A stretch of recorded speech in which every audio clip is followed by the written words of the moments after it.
Hi guys, sorry to interrupt your viewing, but please subscribe to the channel and like this video. Thank you.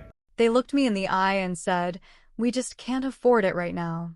With voices so flat and faces so casual you'd think we were talking about picking up milk at the store instead of whether their grandchildren would be able to stay in the one decent school that's ever given them a fighting chance. I didn't say anything right away. I just sat there, blinking, stunned by the simplicity of it all, how easily they dismissed the request, how quickly they shut the door without even pretending to hesitate. And then 2 weeks later, there they were, all smiles and cocktails, poolside in Cancun, sipping drinks they didn't earn and never even tried to. I've always been the one who swallowed hard and got on with it, the one who picked up the broken pieces and held everything together with cheap glue and stubborn resolve. It's been that way since my 20s, ever since my ex-husband packed his things and walked out like our kids were background props in his personal drama. He's not part of the story anymore, not really. He left, and I stayed, and that's what matters. Because staying isn't just about being physically present, it's about fighting for what matters, showing up when things are hard, and making sacrifices without expecting applause. I have 2 kids, Emma and Jack.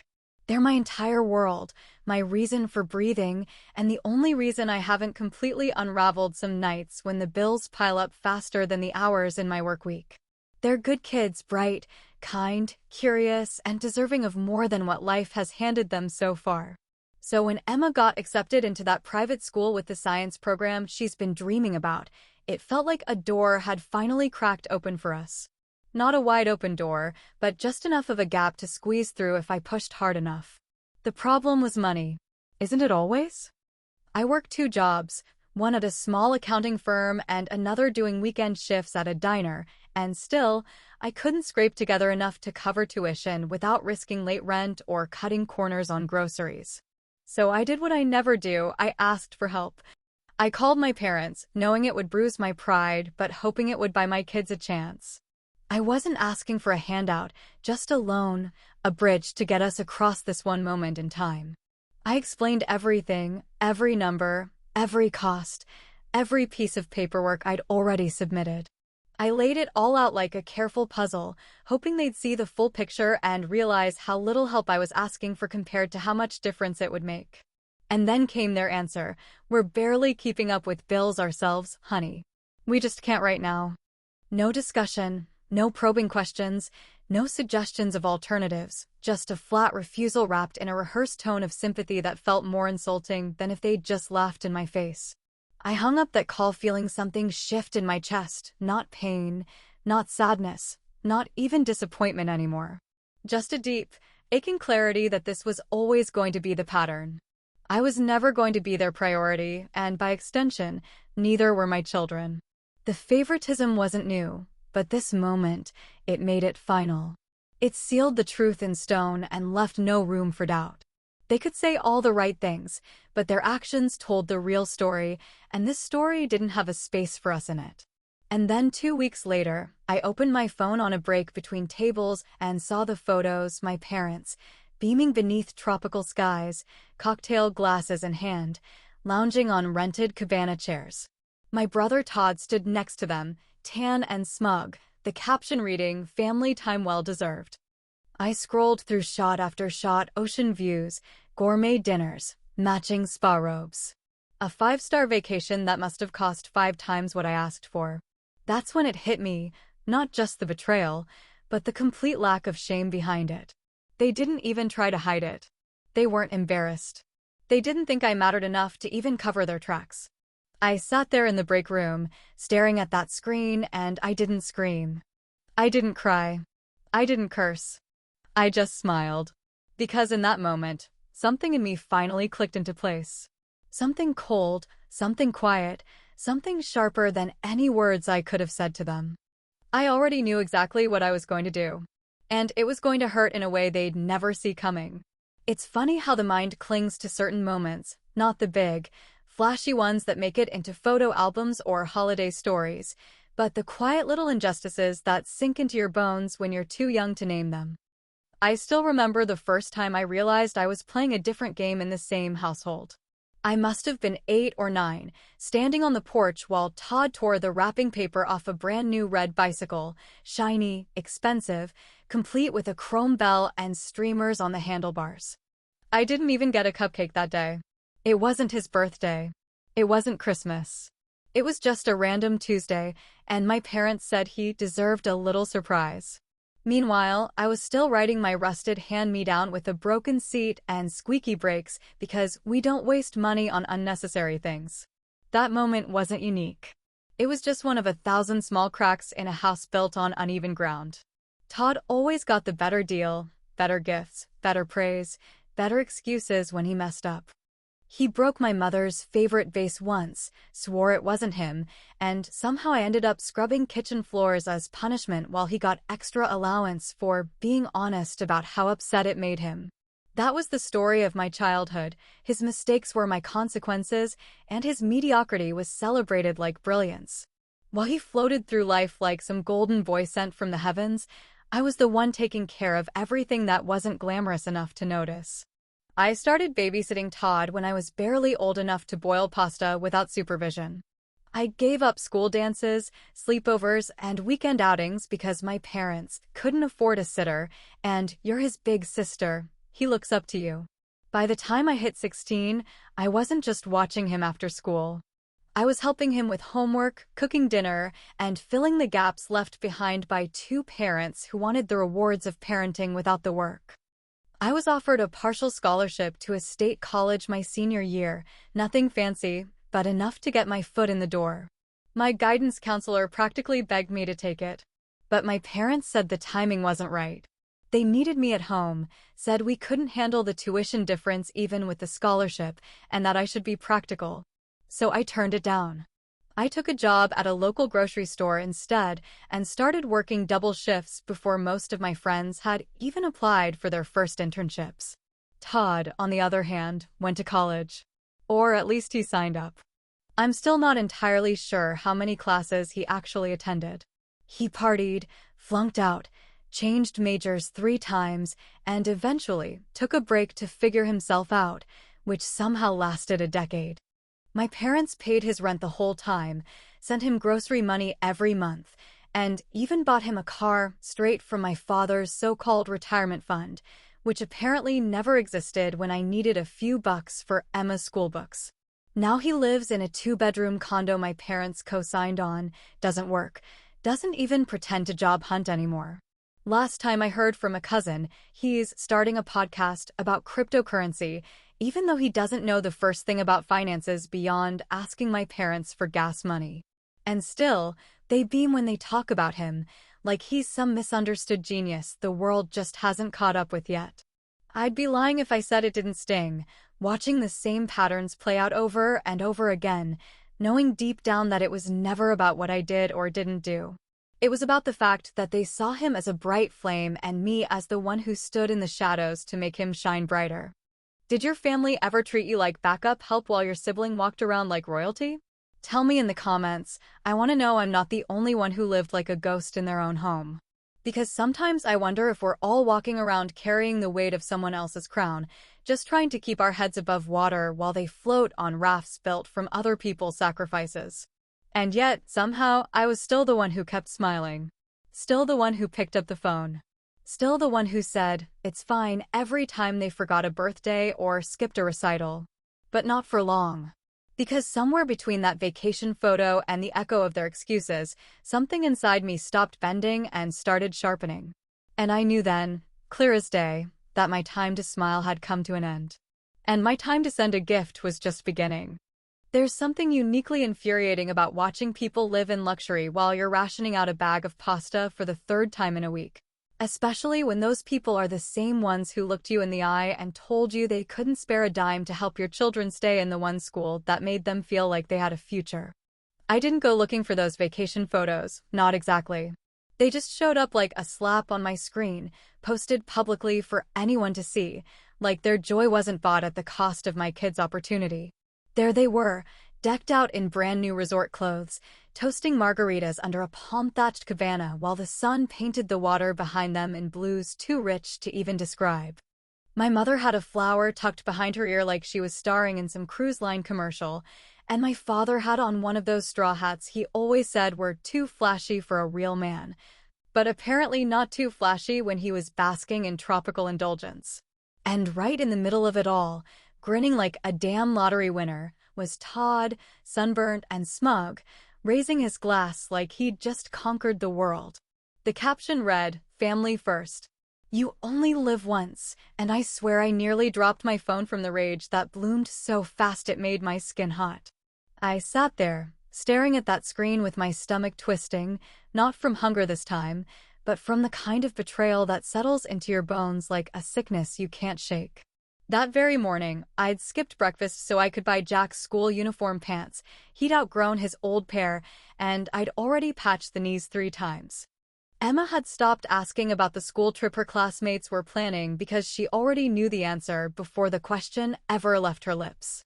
I'd been filling out scholarship applications like a part-time job, staying up past midnight after work, reading through financial aid criteria so dry it made my eyes sting. Just the week before, I'd called the school again, asking if they could extend our tuition payment deadline just 1 more month, just 30 more days so I could rearrange a few bills and try to make it work. The woman on the phone was polite, almost apologetic, but her answer was final. No extensions, no exceptions.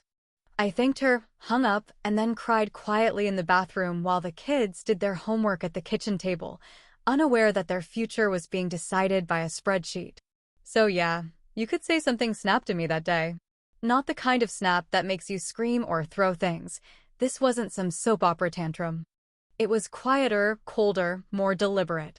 A different kind of breaking point, the kind that changes the shape of your decisions without changing the tone of your voice. I didn't tell anyone. I didn't rant about it on social media. I just sat there in the silence of my living room, staring at a photo of my mother sipping a drink under a beach umbrella while I counted quarters for the electric bill. They wanted luxury? I'd give them something unforgettable. Not loud, not vulgar, not dramatic, but sharp enough to cut through every comfortable delusion they'd been living under. Something that would make their next cocktail taste like regret. That night, after the kids had gone to bed and the house finally stopped humming with activity, I pulled out my laptop and opened a folder I hadn't touched in years. Inside were scanned documents, old property files, a few legal papers from my grandfather's estate that my parents never really understood the full details of. They'd always assumed I'd just hold on to that house quietly, maybe even let Todd move in one day, because that's what they believed daughters were for, to wait in the wings until someone needed something. But I wasn't interested in waiting anymore. I wasn't interested in sacrificing myself so someone else could recline in luxury and call it family. I called a lawyer the next morning. We met over coffee 3 days later. By the end of the week, the arrangements were in motion. And still, no one knew. They kept posting photos, sunsets, wine glasses, stupid beach quotes about finding inner peace, completely unaware that peace was about to come to me in the most unexpected, perfectly timed way. But I didn't tell them. Not yet. Because some gifts are best delivered in silence. They came back from their vacation with the kind of glow that only people who've never truly struggled can afford to wear. You know the look, sunburned shoulders, wind-tousled hair, cheap souvenir shirts from overpriced tourist traps, and smiles so wide you'd think they'd just solved world peace. I heard through the family grapevine that my mother had already started planning the next trip, something about Tuscany this time, because apparently Cancun was a little too commercial for her taste. My father bragged to his buddies at the hardware store about the beachfront view and the 5-star service, as if he'd earned it through decades of hard work instead of coasting on other people's effort and money that was never his to spend. They didn't know that while they were sipping overpriced cocktails under the sun, I was quietly signing documents that would change the shape of our family story for good. They had no idea that while they were floating in the resort pool with Todd babbling about his next business venture, I was finalizing a deed transfer that had been sitting in a folder since the day my grandfather passed away. They never paid attention to that house, not really.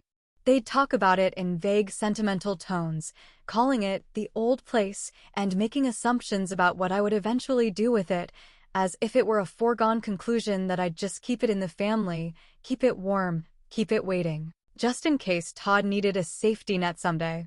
But what they didn't know, what they'd never bothered to understand, was that it wasn't their house to plan around. It was mine. My grandfather left it to me in his will, not to them, not to Todd, not to some imagined future filled with family gatherings and barbecues they never intended to host. He left it to me because he saw something in me that they never did. He saw the weight I carried, the way I kept this family stitched together when no one else noticed the seams were splitting. And I held on to that house for years, not because I needed it, but because I thought maybe one day they'd earn the kind of loyalty they expected from me. But after that vacation, after those damn photos and that final refusal to lift even a finger to help their own grandchildren, I realized that no such day would ever come. Loyalty, I learned, is a two-way street, and I'd been standing in the middle of a one-way road for far too long. So I sold it. Quietly. Without fanfare. No announcements, no discussions, no permission slips required. I signed the papers, pocketed the check, and felt something in my chest finally uncoil for the first time in years. I didn't keep all the money for myself. I didn't blow it on some petty shopping spree or an equally flashy vacation.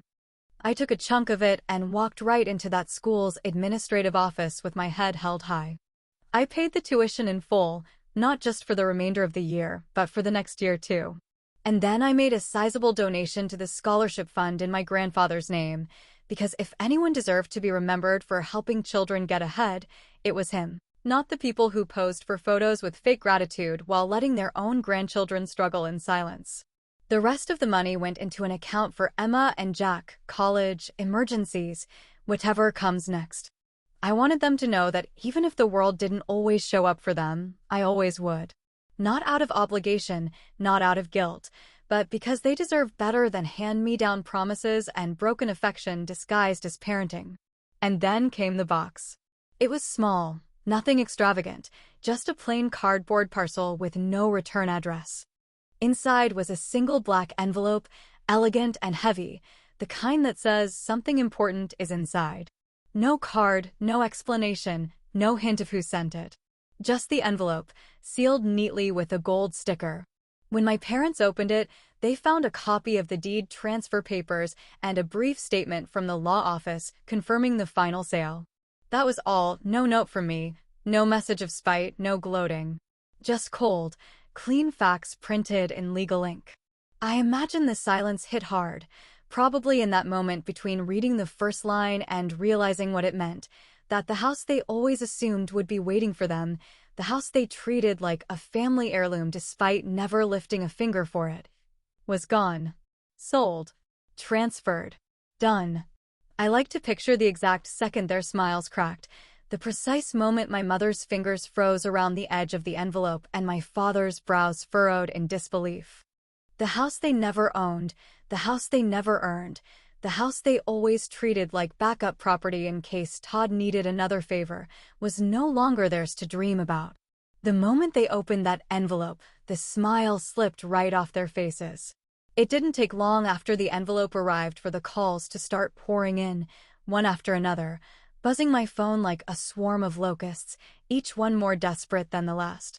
First it was my mother, of course it was her, calling again and again with that forced softness in her voice, the kind she always used when she was trying to put a bandage over something that had been festering for years. I didn't answer. I didn't even consider answering. I just let the calls ring out into nothing and disappear into the digital void, knowing full well that this time, silence was going to be the only response they'd get from me. Then came the texts, polite at first, uncertain, and fishing for any hint of forgiveness.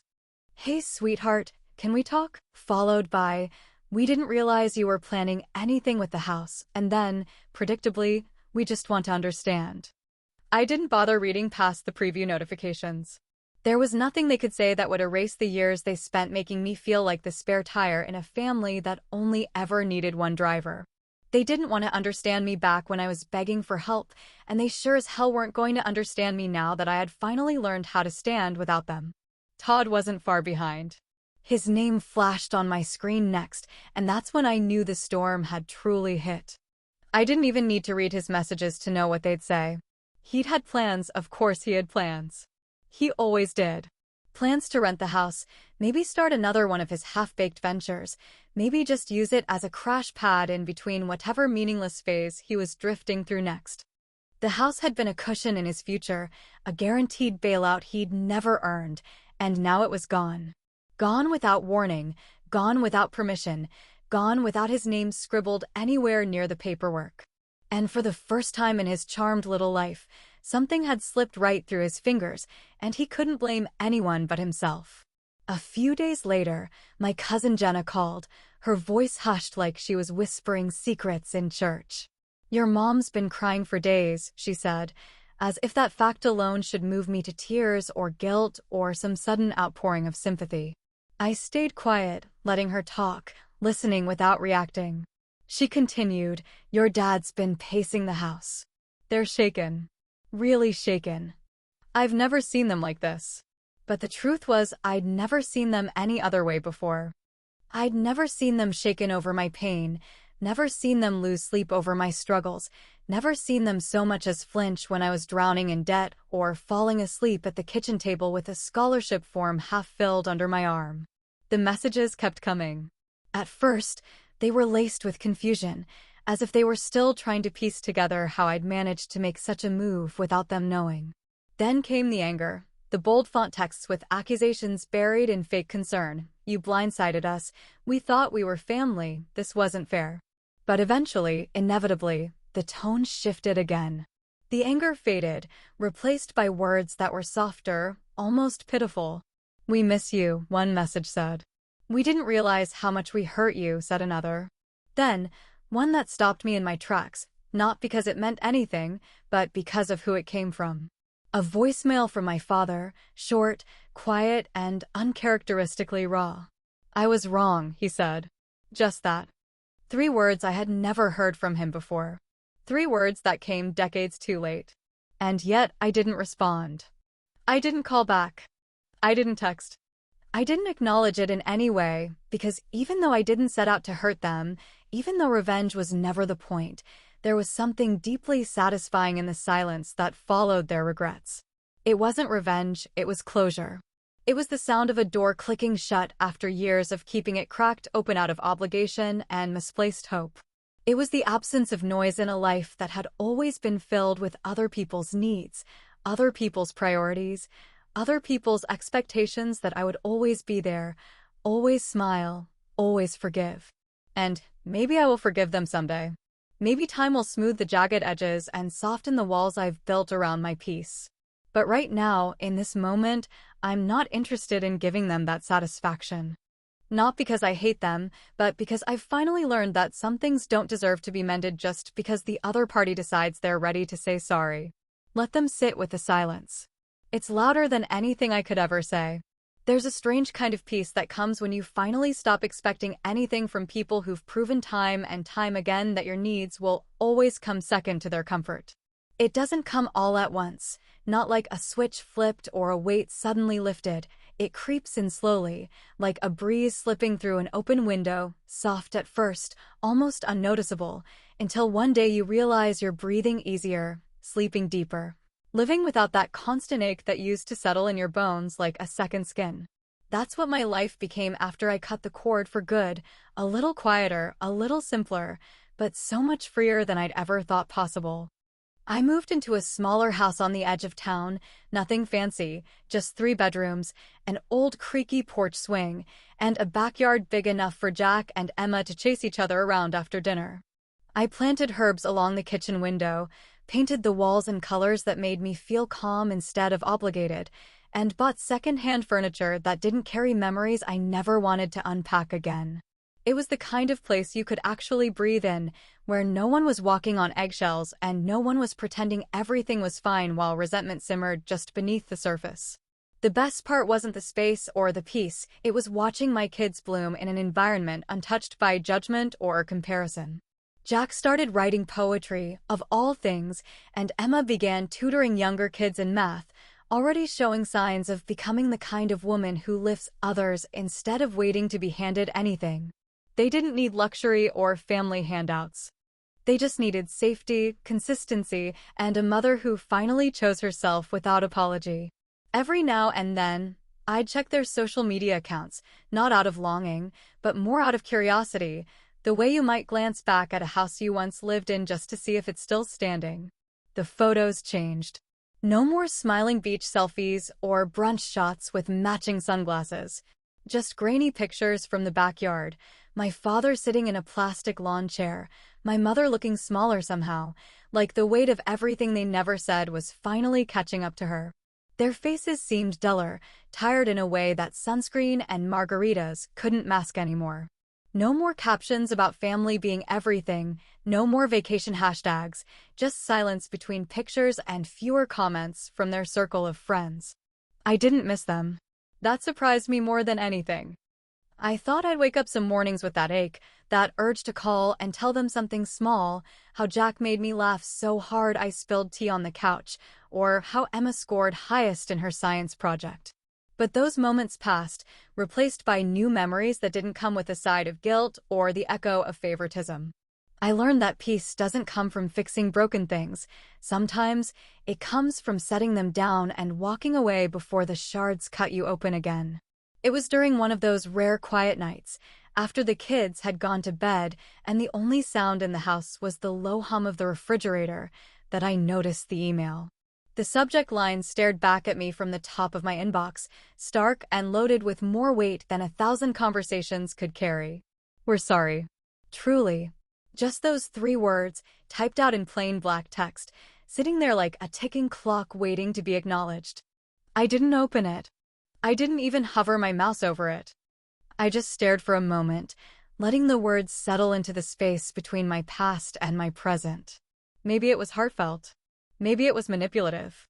Maybe it was a perfectly crafted blend of both. But the truth is, it didn't matter.